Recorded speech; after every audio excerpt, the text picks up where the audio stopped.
President. The senator from Hawaii. Mr. President, I am heartbroken on behalf of everybody in Hawaii and everybody across this country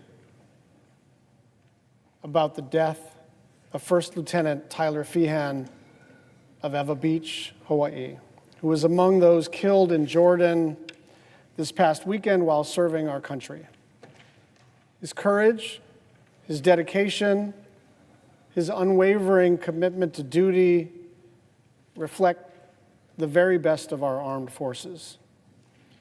We extend our deepest condolences to his family, his loved ones, and to his fellow service members. Mr. President, I ask consent that the following remarks appear in a separate part of the record. Without objection. Thank you, Mr. President. Mr. President, it shouldn't be this difficult to get the State Department to follow the law. Earlier this year, when we passed a state and foreign operations appropriations bill on a bipartisan basis, we were very clear that the spending requirements in it were not suggestions. They were a matter of law. We are not asking the State Department to do us a favor and spend the money that we provided. We made a law. And yet, we are still having to fight tooth and nail with the State Department officials to get money out to the people and places around the world that are counting on the United States of America. Let's take funding for Gavi, the Vaccine Alliance. For months, the administration has been withholding $600 million, which are meant to help millions of children get vaccinated against preventable diseases, including Ebola, cholera, and Mpox.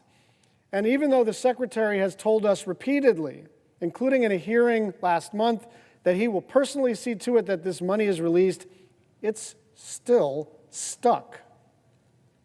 Why? Because people at HHS who have their own views and theories about vaccines keep blocking it. But here's the thing, this funding is in the State Department's budget. HHS has no jurisdiction here, and I want to be really clear about this. Sure, this is a jurisdictional dispute. Sure, this is a legal matter. A, this is a law, not a suggestion. B, this just doesn't go through HHS. They have no jurisdiction here. But why am I so animated about it? It's because little kids are not getting vaccinated right now.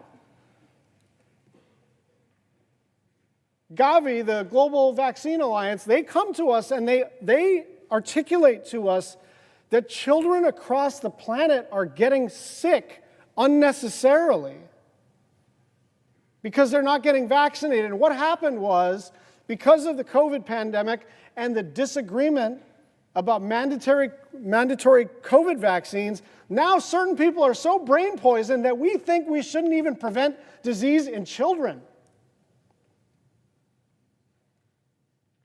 And kids are dying because the United States is sitting on its butt, not dispersing money that is a matter of law. Here's another example with the Global Fund. Last week, after months of fighting to release funding, the administration finally made a $661 million contribution to the Global Fund, which will help to fight deadly epidemics like HIV/AIDS, TB, and malaria by providing medicines and strengthening health infrastructure. But even then, the administration is still withholding close to $2 billion in additional contribution, all while HIV prevention is falling, malaria is surging, and we're trying to contain multiple outbreaks globally, including Ebola. When the Congress got all animated about attacking USAID, it was because, hey, we want to help PEPFAR, we want to help Gavi, we want to help the Global Fund, we want to be the good guys around the world, but let's not do all this cultural stuff. Let's not waste all this money on superfluous stuff. And you know what's happening? They eliminated a tiny portion of the tens of billions of dollars that get pushed out every year. Tiny, and I mean, We're talking tens of millions versus tens of billions. That was like cultural stuff. And arguably progressive or left-wing. Tiny portion of it. But I want everybody to understand what they did in the process. They cut previously bipartisan priorities, and lots of people died. These are not bureaucratic mix-ups. Every day this money doesn't get to where it's supposed to go. Every contribution worth hundreds of millions, if not billions of dollars that's delayed. People go hungry, people get sick, people die. And that's what's made what happened last year at USAID particularly cruel. The richest man in the world wanted to send USAID to the wood chipper. And this Congress and this Senate ratified those decisions. And yet we worked with the Secretary, and we worked with appropriators on both sides of the aisle, and we worked with the great late Senator Lindsey Graham, may his memory be a blessing, to reestablish the principle that the United States is the good guys, and that it is not just the example of our power, but the power of our example that makes the United States the indispensable nation. We are the good guys. And when a batch of aid, medicine, or communications infrastructure, or food arrives with that little patch with the United States of America on it, people go, help is on the way. The good guys are here. And so we got through this process on the appropriations side to reestablish the principle that USAID, in its new iteration, under mostly the State Department, is still a bipartisan priority. And there are lots of people who believe that, but the State Department is not executing on these dollars. And the consequences are geopolitical, but they're also human. People are still literally dying because we're not pushing this money out.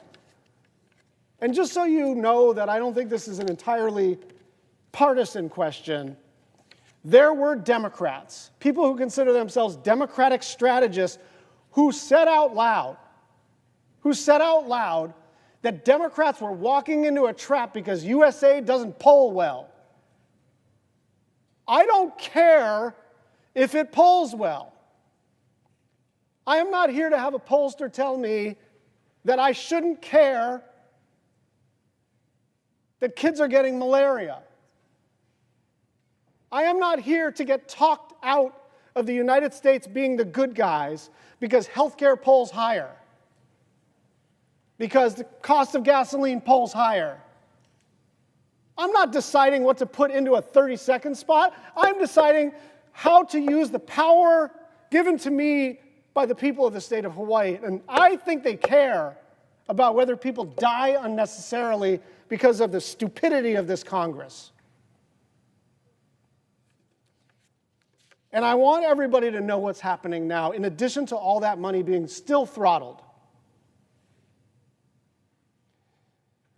So there were, parades and festivals and other things that were funded that ended up in a Fox News chyron that were embarrassing to USAID. And I would say about 2/3 of them were just flatly untrue, but some of them actually happened. And so the idea, I went to Lindsay, I went to Marco, I went to Mario Diaz-Balart, I went to Lois Frankel, I went to John Thune, I went to others, and I said, look, you're pushing on an open door. If the principle here is that USAID should stick to its knitting, stay in a narrow couple of lanes: foreign military financing, economic assistance, disaster response, and humanitarian assistance, and we should do nothing superfluous, pushing on an open door. If you would like USAID to be a little more aligned with the State Department and not working sort of against each other's interests, even in country, fine, you're pushing on an open door. And so that's what we tried to ratify in the last appropriations bill. But here's the crazy thing.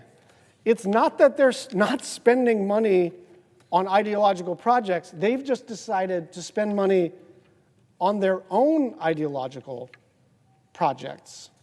So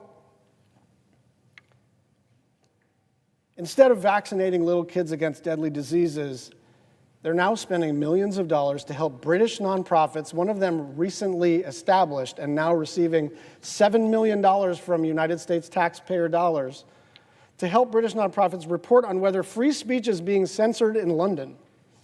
This is how they explain the funding. Quote, American diplomacy should continue to stand up for genuine democracy, freedom of expression, unapologetic celebrations of European nations' individual character and history. Just so we're all clear, they are trying to get out of the business of saving lives in order to get into the business of promoting unapologetic celebrations of European nations' individual character and history. That's what we're now paying for with our tax dollars. Here's another one. They want to send millions of dollars to protect free speech and foster dialogue in the UK, Europe, and Australia, not Equatorial Guinea or Eswatini, which despite being among the world's most repressive governments, the Trump administration is still sending tax dollars to them. They're going after our allies. Is the UK or the EU or Australia a threat to democracy? One more example. The State Department set up a $200 million fund to make private sector investments in and around Armenia. And the guy they appointed to lead it just so happens to be one of Trump's ballroom donors and has deep business ties in the region. You could have made a credible argument that U.S. aid strayed from its central mission by supporting societal and cultural activities, that it tried to do too many things in too many places, and that actually focusing on our efforts on a few key priorities was a better strategy. But they didn't do that. They've just picked their own right-wing version of wokeness to fund with taxpayer dollars. And so we are only partially through metabolizing what has happened to foreign aid globally and in the United States. The good news is that we've reestablished a bipartisan principle that we should still be present in the world, that we should still alleviate suffering, that we should still provide economic assistance, that we should still respond to disasters, that we should still do foreign military financing, and that all of that is the right thing to do because we are the good guys, and also all of that is the right thing to do because it is way cheaper than any military engagement. And winning hearts and minds is just a hell of a lot cheaper than going to war. And so we reestablished that principle in the legislative context. But now the State Department has to start executing on what the law says. And this is not like the USAID thing where we gave them a pile of money and gave them the authority to do a bunch of grants, and then they canceled a bunch of grants and moved things around. I may have objected to that, but that was permissible. What they're doing now is not permissible. PEPFAR money is not a choice they get to make. It's a choice we already made. Gavi money is not a choice they get to make. It's a choice we already made. The Global Fund money is not a choice they get to make. It's a choice we already made. These are things in statutory law. They're not the Ford Foundation where they say, well, we've changed our grant criteria. This is a matter of federal law, and they have to follow it. I yield the floor.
Senator from Nebraska.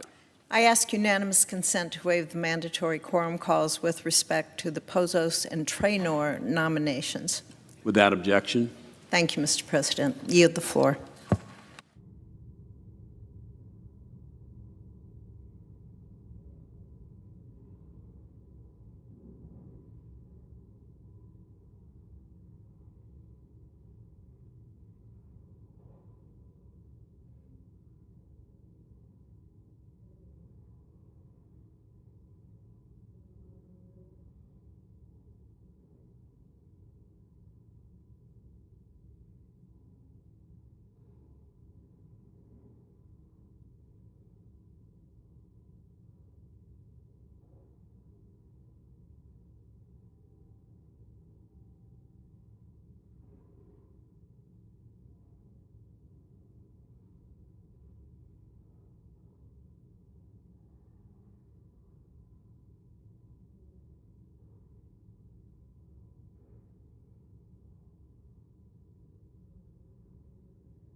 President,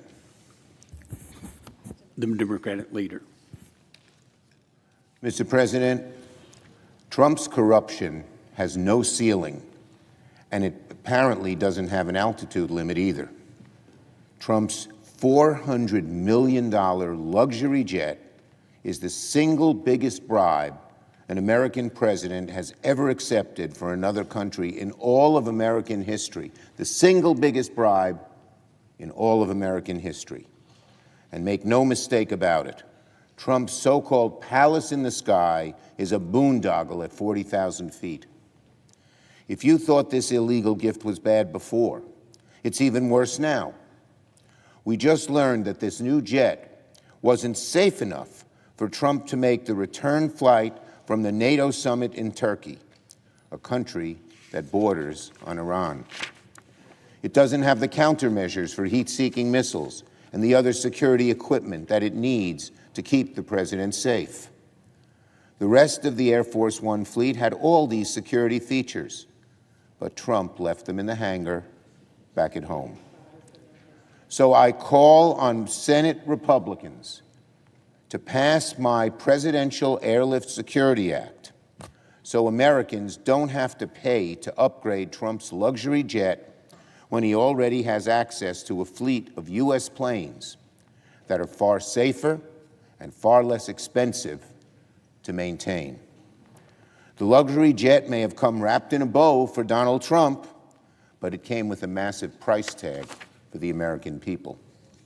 Trump is asking taxpayers to fork over an estimated $1 billion to retrofit and max out his flying palace so it can meet the security standards of the existing Air Force One fleet that, of course, we already paid for. Americans can't afford gas, can't afford groceries, can't afford the electric bill, but Trump thinks they can afford to fly him in style.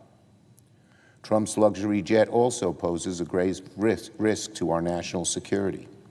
All the experts agree, no matter how many modifications are made, or how much is spent, or how intensely it is retrofitted, there will never be 100% confidence that the plane is secure.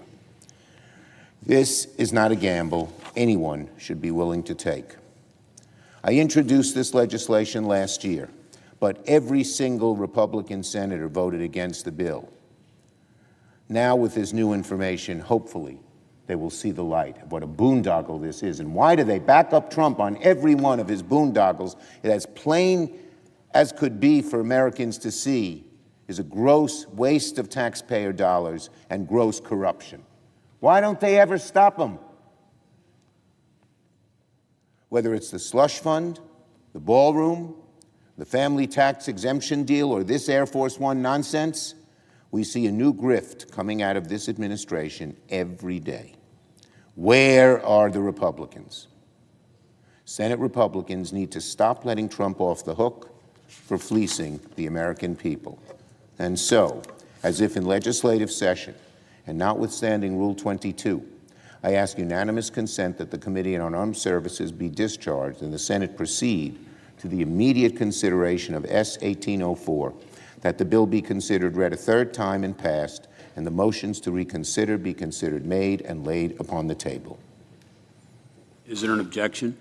Mr. President, The senator from Nebraska. reserving the right to object, I would like to say a few words about Senator Schumer's legislation on the presidential airlift.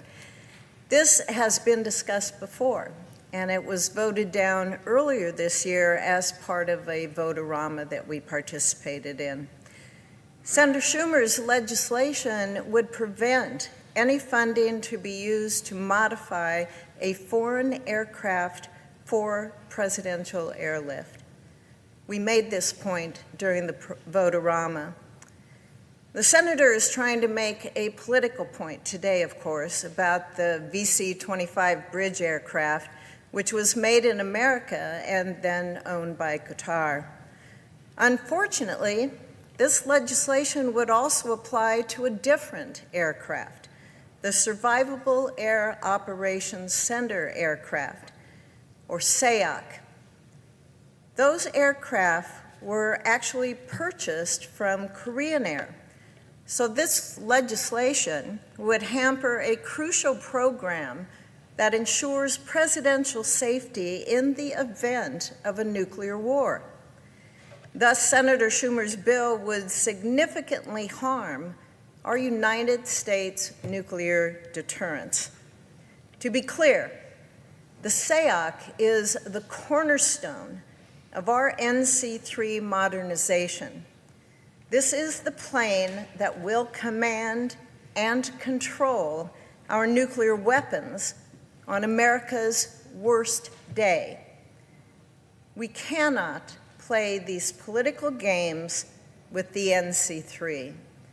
So with that, Mr. President, I object. Your objection is heard.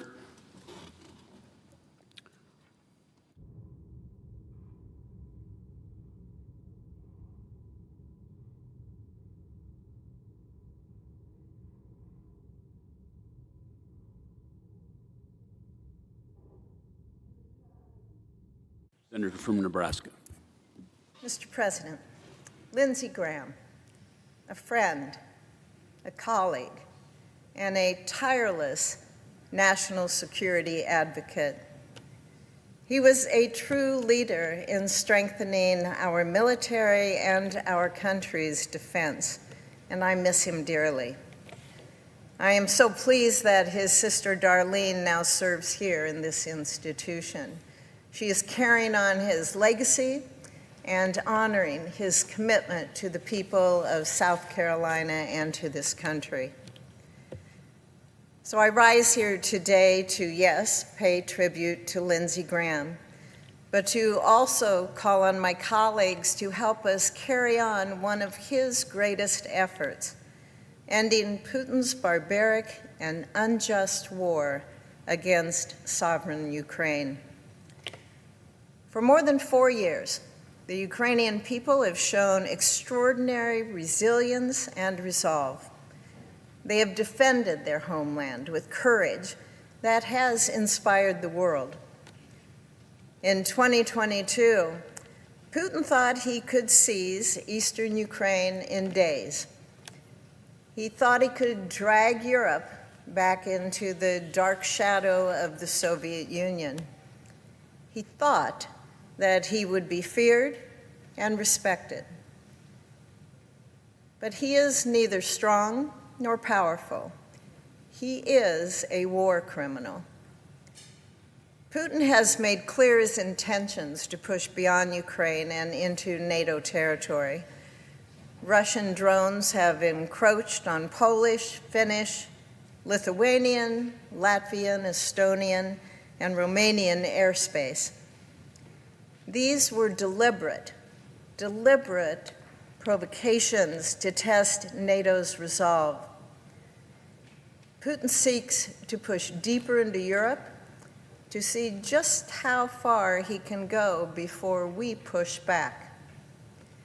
And that is why the United States and our allies must raise the stakes through tougher sanctions and a stronger United States deterrence posture along NATO's eastern flank. I commend the Polish and Dutch, German, and the Italian armed forces for their swift and also their professional response in intercepting drones that could have killed innocent civilians during these incursions. Their actions remind us that NATO's strength lies in that unity and readiness.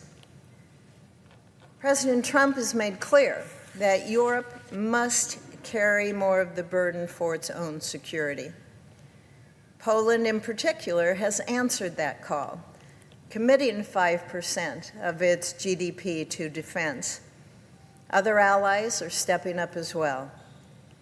This is the path forward, a stronger, more capable NATO prepared to deter, but also to defeat any threat. But make no mistake on this. Putin understands only one language, and that is power.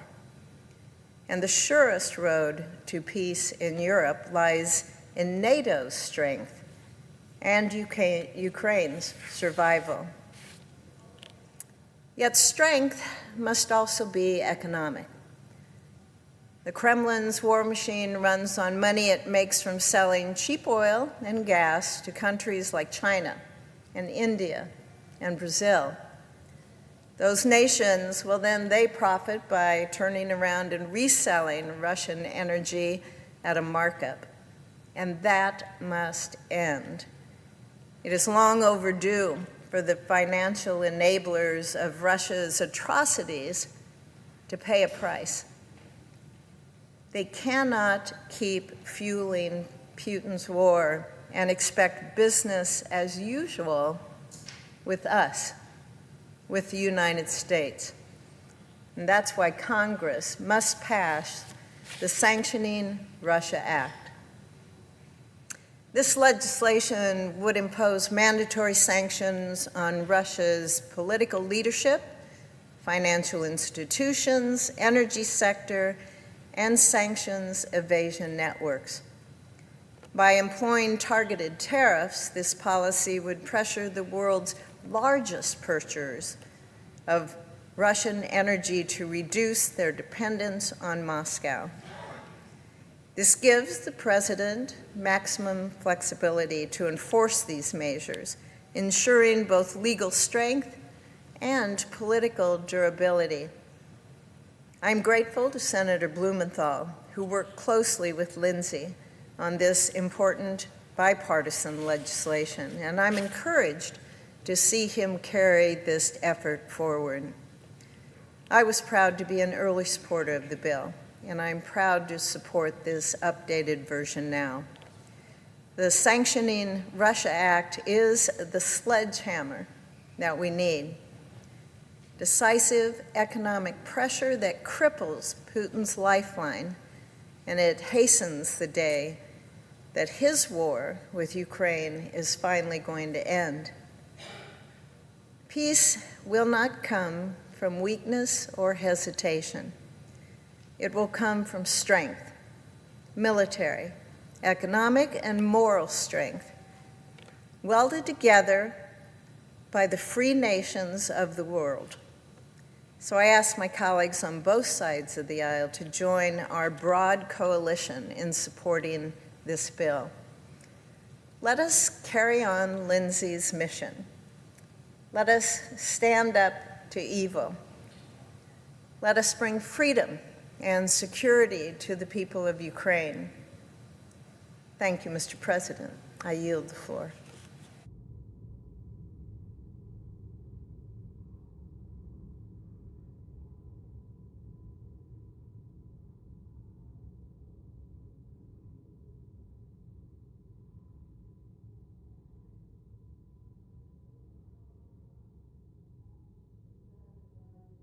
Absence of quorum. Clerk will call the roll. Ms. Alston-Brooks.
Senator from North Dakota. I ask that the quorum call be vitiated. Without objection. Thank you, Mr. President. I rise today to highlight and ask unanimous consent to pass a resolution I introduced calling for greater action from the Canadian government to prevent and fight the almost annual wildfires that send smoke over the border, blanketing much of the United States. Over the past several days, more than 100 million people nationwide have been under air quality alerts due to the smoke from Canadian wildfires. This smoke has real impacts to the health and well-being of individuals and families. In my home state of North Dakota, this is an issue we're very familiar with. Unfortunately, over the past number of summers, we've been experiencing hazy skies from wildfires in Canada. The United States and Canada have a long-standing and close relationship based on our shared values and common interests. I know I grew up 50 miles from the border. But with that shared border between the United States and Canada, we need to manage it to the benefit of people that reside in both countries. We know that, we have water that flows up into Canada. We're always working on water quality issues and all those kinds of things. We understand that what we do here, of course, in the United States affects our friends in Canada as well. So we feel for those in Canada whose homes and communities are directly impacted by the fires. We also recognize and thank the thousands of firefighters and emergency responders who are working to combat wildfires and protect lives and personal property under dangerous conditions. But at the same time, we need responsible forest management, including hazardous fuels reduction, timber harvesting, grazing, and other forest restoration practices that help reduce the severity and frequency of catastrophic wildfires. With more than 3,640 wildfires in Canada this year alone, it's clear that more action needs to be taken to prevent and stop these fires. And in fact, in the United States, we have worked many years to help our friends in Canada battle these fires, but clearly more action needs to be taken. So the resolution I've introduced does three things. Specifically, it recognizes the significant impact that smoke from the Canadian wildfires has on the safety, health, and well-being of the American people. And it calls upon the government of Canada to take responsibility for the cross-border impact of these wildfires, including immediate efforts to extinguish the fires and prevent their reoccurrence. And finally, the resolution urges President Trump to further discuss with Canadian Prime Minister Carney the importance of extinguishing these fires and finding ways to prevent their reoccurrence. It's something that we can do together, and we should do together for the mutual benefit of both our great countries. So, with that, Mr. President, as if in legislative session, and notwithstanding Rule 22, I ask unanimous consent that the Senate proceed to the consideration of Senate Resolution 811, which is at the desk. I further ask that the resolution be agreed to, the preamble be agreed to, and that the motions to reconsider be considered made and laid upon the table with no intervening action or debate. Is there objection? Senator from Washington. Mr. President, reserving the right to object, I'm going to ask pretty bluntly, what on earth are my colleagues doing here?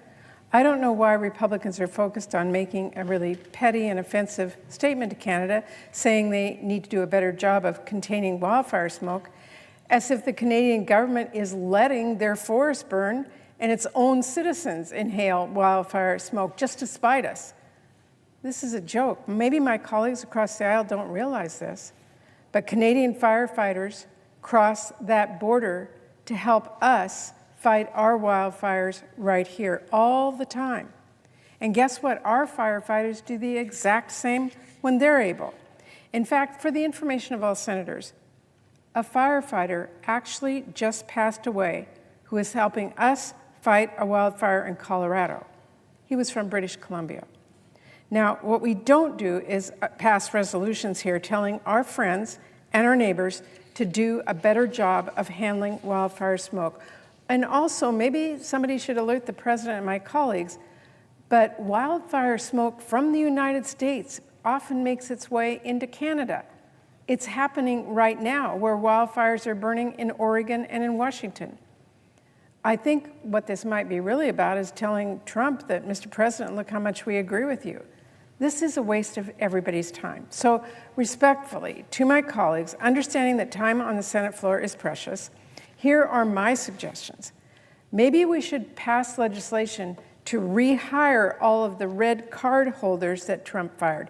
Those are the Forest Service employees who are trained here to help fight wildfires. Or how about we pass legislation to stop the Trump administration's so-called reorganization of the Forest Service, which would actually shutter offices across our country, including the research labs that help us study the wildfires and push out even more Forest Service employees. Or maybe instead of entertaining Trump's outrageous request for $1.5 trillion war budget, Republicans could work with us to adequately fund our needs here at home. Our Forest Service, right here in the United States, is desperately understaffed and under-resourced. Maybe my colleagues don't realize it, but Trump's chaotic funding cuts and freezes, along with the chaotic mass layoffs, have actually hurt our public lands and leave us here less prepared to prevent and respond to wildfires here at home. I remember speaking with a Forest Service ranger last year. He was a longtime dedicated employee. He was a former Marine. He served our country in more ways than one, and he did an incredible job. He literally saved people's lives on forest trails, and he fought wildfires here, and he even saved a small rural town in my state from being burnt to the ground. Know what happened to him? Trump and Doge fired him. No cause, just fired him. That was a huge loss for our state and for our country. So I do want our colleagues to get serious about wildfires. And I'll just say this. The president should actually apologize to our Canadian neighbors for the many threats and insults, and of course drop those absurd tariffs he is imposing on these wildfires. I am not holding my breath, so enough with gimmicks, Mr. President. You want to work together to prevent wildfires? My door is wide open, and I hope we can all work together to do that. But I'll tell you what I'm not going to do: insult our Canadian friends to suck up to a president who does nothing but threaten our neighbors. Thank you, Mr. President. I object. Objection is heard. Mr. President, if I could, I'm wondering if my colleague heard the speech I just gave. I guess I want to repeat it because maybe she might have missed it. The United States and Canada, this is what I said. So, I mean, I can't think of a bigger mischaracterization of what I just said.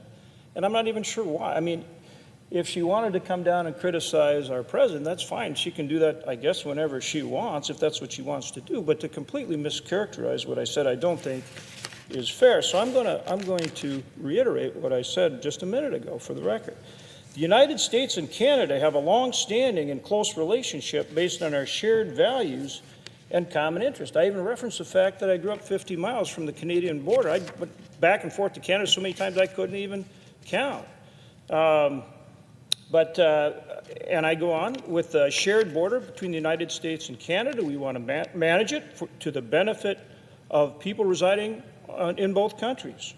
We feel for those in Canada whose homes and communities are directly impacted by the fires. I'm reading from the speech I just wrote that I was listening to the mischaracterization of. We also recognize and thank the thousands of firefighters and emergency responders who are working to combat wildfires and protect lives and personal property under dangerous conditions. At the same time, we need responsible forest management, including hazardous fuels reduction, timber harvesting, grazing, and other forest restoration practices that help reduce the severity and the frequency of catastrophic wildfires. With more than 3,640 wildfires in Canada this year alone, it's clear more action needs to be taken to prevent and stop these fires. That's what I'm calling for. And in the resolution itself, I make it very clear that this is something that is important to benefit both countries. So again, I think it would be, if my colleague wants to object, I understand she has that right. But I think it's unfair to characterize that other than I am saying we need more action on these wildfires. Now, if she feels we don't need more action on these wildfires, it's just fine, okay. But she shouldn't misrepresent what I'm trying to do, which is call attention to the fact that we need more work done so we can avoid these wildfires in the future, and that is something that is mutually beneficial for both of our nations. And with that, Mr. President, I would yield the floor to my colleague, good senator from Ohio. If the senator would just let me respond quickly before you pass it on. I just, Mr. President. The senator from Washington. Mr. President, let me just say to my friend, and he is a friend, and I do hear his quiet, calm tone. I appreciate it. It's not something we all often hear here. But I will say this, it's in the words that you hear from this resolution, if you are a Canadian, is that we are insulting them by saying you're not trying to fight your forest fires. And I will tell you this, I am working my tail off to help us fight our wildfires. Our Canadian friends are as well. And I think in this very heightened time, when I know I don't live far from the border either, we have a lot of trade with our Canadian friends, we go back and forth, they feel very insulted by a lot that's going on. So I think this adds fuel to that fire. And so what I say to my friend, let's work on our country, making sure that we are fighting our forest fires, which I outlined in my response to you, of some of the things we can do. And I believe that our Canadian friends are doing the same. But that is why I object at this time. Thank you. And colleague from Washington, we work together on many things, important things. I appreciate that. I think we both come from border states and recognize the importance of this incredible bond and relationship that we have with our friends in Canada. And I want to make clear that I have tremendous respect, appreciation, and admiration for our friends and allies, and that this is about working together for mutual benefit. And with that, I would yield to my good friend and colleague from the state of Ohio. Mr. President. The senator from Ohio. Very briefly, let me just make a couple things clear. This resolution isn't about insulting Canadians. This resolution is about calling out inept leaders in Canada. I have total and complete respect for the people of Canada. Unfortunately, they're victimized by terrible leaders. And to just turn a blind eye to the fact that they just dumped, Mr. President, your state and my state, the equivalent of a year's worth of auto pollution in America on the Midwest, and pretend that it isn't man-made. They don't have centralized response. This idea that they helped us is totally false. They charge us to come to the U.S. to help put out our forest fires that, by the way, are also created by ineptitude in Washington, Oregon, and California. And then when our firefighters ask to go to Canada to help them, they prevent them from coming in. So this is completely a man-made disaster, but it's not made by the people of Canada, it's made by the leaders of Canada, and shame on them and shame on anybody apologizing for what they're doing to the people of our states.